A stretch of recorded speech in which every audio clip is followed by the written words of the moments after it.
Assalamualaikum warahmatullahi wabarakatuh. Di sini saya akan melaporkan hasil observasi terkait dengan pengaruh pola asuh orang tua terhadap perilaku siswa pada mata pelajaran fikih di kelas 9 MTS Al-Wafa Sumber Jambe. Di sini saya ingin memenuhi tugas mata pelajaran kuliah sosiologi dan antropologi pendidikan dengan dosen pengampu Bapak Saiful Rizal MPD. Langsung saja di sini saya akan menjelaskan terkait dengan pengaruh pola asuh orang tua terhadap perilaku siswa, dimulai dari latar belakang ya. Jadi keluarga di sini sebagai lingkungan primer atau perilaku siswa di sekolah itu merupakan cerminan dari pola asuh di rumah. Jadi keluarga di sini adalah pondasi pertama dalam pembentukan kepribadian anak. Kemudian yang kedua adalah kondisi di MTS Al-Wafa Sumber Jambe itu ditemukan keragaman perilaku siswa baik dalam aspek kedisiplinan dan juga tanggung jawab ibadah yang memang diduga kuat itu dipengaruhi oleh latar belakang dari pola asuh yang berbeda-beda. Kemudian rumusan masalah di sini yang pertama itu bagaimana bentuk perilaku sosial budaya siswa kelas 9 MTS Al-Wafa di sini dalam pembelajaran fikih, kemudian juga bagaimana kecenderungan gaya pengasuhan orang tua siswa kelas 9 MTS Al-Wafa Sumber Jambe, dan juga bagaimana dampak dari gaya pengasuhan orang tua terhadap sosial budaya siswa dalam mata pelajaran fikih.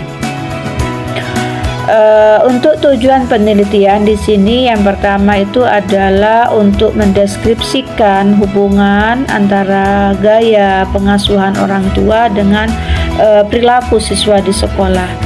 Kemudian yang kedua itu untuk mendeskripsikan pengaruh pola asuh orang tua terhadap perilaku siswa di sekolah, dan juga yang ketiga itu adalah untuk mendeskripsikan strategi yang dapat digunakan oleh orang tua dan pendidik untuk meningkatkan kualitas pendidikan di sekolah. Kemudian pengertian pola asuh. Pola asuh atau parenting style itu didefinisikan di sini sebagai sistem ataupun cara membimbing dan memimpin anak. Menurut para ahli, di sini ada Belsky ya, bahwa proses interaksi antara orang tua dan anak yang bertujuan di sini untuk saling mengubah satu sama lain, terutama saat anak itu berinjak dewasa. Kemudian menurut Bonsain, bahwa interaksi atau pola asuh itu dibagi menjadi dua, yaitu interaksi langsung atau memberi makan, mendidik, bermain, dan juga interaksi tidak langsung seperti menyediakan tempat tinggal dan fasilitas. Kemudian menurut Boardman, bahwa pengasuhan itu dibagi menjadi dua perspektif utama, yaitu orang tua yang memaksa atau bertanggung jawab penuh atas perilaku anak, dan juga orang tua yang responsif atau lebih memperhatikan keinginan anak. Kemudian kita lanjut pada gaya pengasuhan ya. Jadi untuk gaya pengasuhan di sini ada beberapa macam gaya. Yang pertama adalah pola asuh otoriter, di mana untuk pola asuh ini tuntutan dan kontrol yang tinggi dari orang tua, namun rendah dalam perhatian emosional orang tua. Jadi di sini orang tua itu memegang kuasa penuh komunikasinya itu bersifat satu arah dan cenderung itu menggunakan hukuman untuk mendisiplinkan anak. Kemudian untuk pola asuh otoritatif ini merupakan gaya pengasuhan yang paling ideal ya, karena di sini memiliki tingkat tuntutan dan juga respon yang sama-sama tinggi. Jadi orang tua di sini bersikap tegas dan konsisten, namun tetap hangat serta menghargai pendapat anak. Untuk gaya pengasuhan di sini ada pola asuh permisif atau permisif, di mana ditandai dengan tuntutan yang rendah namun perhatian yang tinggi. Jadi orang tua di sini jarang memberikan aturan ataupun hukuman, sehingga anak di sini memiliki kebebasan yang sangat luas. Kemudian untuk pola asuh abai ini biasanya ditandai dengan rendahnya keterlibatan pengawasan dan juga dukungan emosional dari orang tua, di mana orang tua itu cenderung membiarkan anak itu berkembang sendiri tanpa arah yang memadai. Kemudian kita lanjut pada karakteristik dan dampaknya pada siswa. Untuk jenis pengasuhan otoriter itu karakteristik utamanya itu adalah kontrolnya itu tinggi, responsivitasnya itu rendah, sedangkan aturannya itu kaku, komunikasinya itu cenderung satu arah, hanya mengutamakan pada hukuman. Sedangkan indikator perilaku siswa di sekolah itu disiplin eksternal atau karena takut ya, patuh pada otoritas tapi kurang kritis, kreativitasnya itu rendah, pasif, kurang percaya diri, serta rentan dengan rasa cemas ataupun stres.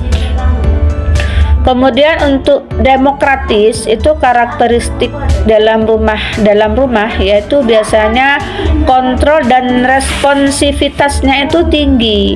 Jadi aturannya itu jelas tapi hangat, komunikasinya itu dua arah yang mendukung kemandirian. Untuk indikator perilaku siswa di sekolah dengan karakteristiknya yang seperti itu, biasanya motivasi intrinsiknya itu tinggi, jadi mandiri, bertanggung jawab, juga mahir bersosialisasi. Mereka itu memiliki empati tinggi, percaya diri dan patuh karena memang dari kesadarannya sendiri. Kemudian untuk jenis pengasuhan yang permisif itu biasanya responsivitasnya itu tinggi, kontrolnya rendah, sedikit aturan, sangat bebas. Jadi orang tua di sini perannya itu sebagai teman. Jadi untuk indikator perilakunya di sekolah itu biasanya anak didik kita itu kurang disiplin, jadi sering melanggar aturan, tanggung jawabnya rendah, mudah menyerah, dan juga kurang menghargai otoritas dan juga manajemen waktunya itu sangat buruk. Sedangkan untuk jenis pengasuhan yang abai itu biasanya karakteristik utamanya itu kontrol atau responsivitasnya itu rendah, sehingga cenderung tidak peduli, minim interaksi fisik atau emosionalnya itu hanya untuk memenuhi materi dasar. Jadi indikator perilaku siswa di sekolah itu biasanya motivasi belajarnya itu sangat rendah, jadi sering melanggar tata tertib, bolos, kemudian menarik diri dari sosial, rendah diri, kontrol dirinya buruk, dan juga sulit untuk mencari solusi dari masalah. Kemudian kita lanjut pada objek observasi. Jadi objek observasinya kita itu di MTS Al-Wafa Sumber Jambe. Di sini yang pertama kepada Bapak Kepala Sekolah MTS Al-Wafa, kemudian juga kita ke guru mapel fikihnya, kemudian secara kita itu kepada secara keseluruhan kita itu kepada siswa kelas 9, kemudian kita pilih 5 siswa di sini secara insentif untuk kita ajukan pertanyaan. Kemudian metode observasi. Jadi untuk metode observasinya di sini kita dalam teknik pengumpulan data itu kita ada observasi langsung. Jadi mengamati perilaku siswa secara langsung untuk anak kelas 9 saat pelajaran fikih berlangsung. Kemudian kita adakan tes wawancara di mana di sini kita dialog mendalam itu dengan kepala madrasah, dengan guru pengampu serta siswanya itu secara sampel. Kemudian untuk dokumentasinya di sini kita mengambil data fisik dan administratif sekolah. Sedangkan untuk profil sekolah MTS Al-Wafa Sumber Jambe, MTS Al-Wafa Sumber Jambe itu adalah sebuah sekolah Islam swasta yang terletak di pedesaan ya di Jember. Lembaga ini menekankan pada nilai-nilai Islam yang kuat dan juga kedisiplinan guna menciptakan lingkungan yang mendukung. Jadi keunggulan akademiknya di sini adalah pengembangan karakter pada peserta didik. Kemudian untuk profil sekolah MTS Al-Wafa Sumber Jambe, di sini identitas sekolah madrasahnya itu adalah MTS Al-Wafa Sumber Jambe dengan NSM-nya 121235090246, NPSN-nya 700333906, alamatnya itu di Jalan PB Sudirman nomor 115 Desa Sumber Jambe, Kecamatan Sumber Jambe. Kemudian status madrasahnya itu swasta, waktu belajarnya itu pagi dan nama kepala sekolahnya di sini adalah Bapak Herianto SS. Kemudian untuk observasi perilaku, jadi di sini kita mengamati perilaku siswa kelas 9 saat pelajaran fikih berlangsung. Tempatnya itu di MTS Al-Wafa Sumber Jambe, di mana objek dari siswa di sini ada 20 siswa untuk kelas 9 dengan mata pelajaran fikih dilaksanakan pada tanggal 8 sampai 6 Desember. Kemudian untuk skor observasi ya, jadi penelitian ini kita menggunakan 5 indikator perilaku ya, kedisiplinan, keaktifan dan juga motivasi belajar, tanggung jawab akademik, interaksi sosial dan juga religius dan adab. Jadi dari berikut adalah ringkasan hasilnya ya. Jadi untuk kategori skor di sini ada yang sangat baik ya, dari 20 siswa di sini ada 31 sampai 40 persennya sampai 40 orang atau 6 siswa. Jadi 30 persennya itu menunjukkan sikap disiplin yang tinggi. Jadi anak-anak di sini sangat aktif dalam pembelajaran dan juga memiliki interaksi sosial yang sangat positif. Kemudian untuk 11 siswa jadi 50% anak itu di sini mendapatkan sudah perilakunya itu sudah baik. Jadi namun masih memiliki keterbatasan dalam aspek keberanian untuk menyampaikan pendapat dan keaktifan bertanyanya. Sedangkan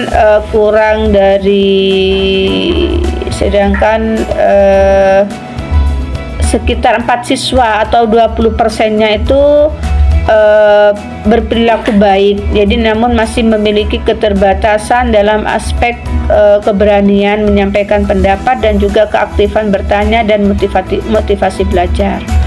Sedangkan untuk interpretasi hasil observasi, jadi berdasarkan data di atas itu ditemukan beberapa poin penting terkait perilaku siswa di sekolah.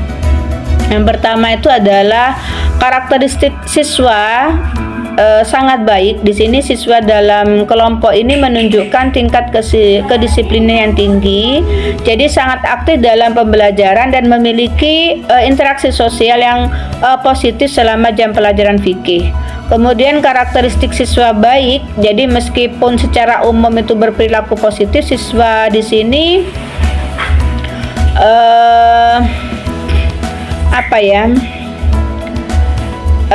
dalam kategori masih memiliki keterbatasan ataupun hambatan, terutama pada aspek keaktifan bertanya dan juga keberanian menyampaikan pendapat di depan kelas. Kemudian untuk karakter siswa yang cukup di sini ya, meskipun secara umum berperilaku positif, namun siswa di sini dalam kategori ini masih memiliki keterbatasan ataupun hambatan, terutama pada aspek keaktifan bertanya dan keberanian untuk menyampaikan pendapat di depan kelas, serta aspek motivasi belajar. Jadi kaitan dengan pola asuh atau perbedaan perilaku ini mengindikasikan adanya variasi latar belakang pengasuhan di rumah. Jadi siswa di sini berani berpendapat umumnya itu didukung oleh komunikasi dua arah. Jadi pola asuh autoritatif dan sedangkan siswa yang cenderung pasif itu mungkin mendapatkan pengasuhan yang lebih kaku atau kurang responsif. Untuk hasil wawancara dari guru mapel fikih ya, di sini secara garis besarnya bahwa siswa yang orang tuanya itu sering mengajak berdiskusi dan mendengar pendapat atau pola asuh autoritatif itu memang merasa lebih percaya diri dan berani menyampaikan pendapatnya di sekolah. Sebaliknya, kalau siswa yang merasa kurang diawasi atau pengasuhannya itu cenderung bebas atau permisif, itu menunjukkan sikap yang kurang semangat dan jarang bertanya dalam pelajaran fikih. Jadi hasil dari wawancara dengan siswa. Di sini hasil wawancara singkat yang kami lakukan dengan siswa. Jadi di sini kalau siswa yang orang tuanya itu sering mengajak berdiskusi dan mendengar pendapat atau pola asuhnya di sini autoritatif, itu merasa lebih percaya diri dan berani menyampaikan pendapat di sekolah. Sedangkan jadi sebaliknya, siswa yang merasa kurang diawasi atau pengasuhannya itu cenderung bebas atau permisif, itu menunjukkan sikap yang kurang semangat dan juga jarang bertanya dalam pembelajaran fikih. Jadi temuan utama hubungan antara pola asuh dan perilakunya di sini berdasarkan dari hasil pengamatan di kelas dan juga wawancara pendukung, itu ditemukan keterkaitan erat antara gaya pengasuhan di rumah dengan perilaku siswa di sekolah. Kalau yang pertama adalah pola asuh autoritatif atau demokratif, itu siswa dalam kategori sangat baik. Jadi cenderung memiliki orang tua yang sering mengajak berdiskusi dan mendengarkan pendapat anak. Hal ini membantu mereka tuh lebih percaya diri dan juga berani menyampaikan pendapat di kelas. Kemudian kalau pola asuh autoritatif ya atau otoriter, itu biasanya membentuk siswa itu sangat patuh dan disiplin, namun cenderung pasif atau kurang berani bertanya, dan anak sendiri itu merasa sering merasa cemas.